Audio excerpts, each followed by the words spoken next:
আসসালামু আলাইকুম। কেমন আছেন সবাই? কিছুদিন যাবৎ আমার সহধর্মিণী বলছিল, চলো আম্মা ও সোয়াদকে নিয়ে বাইরে কোথাও খেয়ে আসি।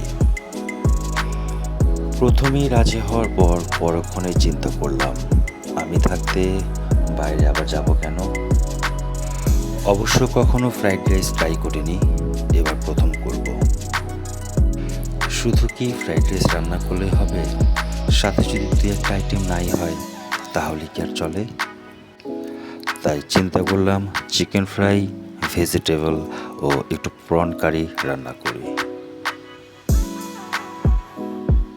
যেহেতু আজকে রান্নাবান্নার দায়িত্ব আমার, তাহলে আজকে সোয়াদের আম্মুর কাজ সোয়াদকে সঙ্গ দেওয়া।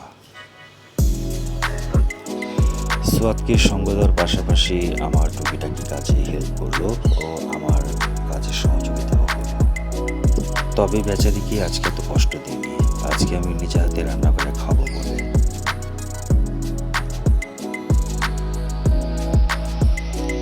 রান্নাবান্না করতে করতে প্রায় 2 ঘন্টা সময় লেগে গিয়েছে।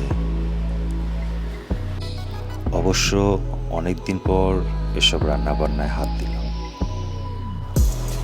সন্ধ্যার নাস্তা প্রায় বানানো হয়, তবুও এই রাইস রান্না করা আজকে আমার প্রথম।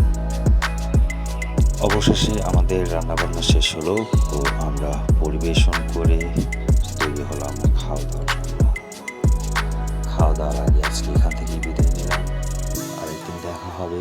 আসসালামু আলাইকুম।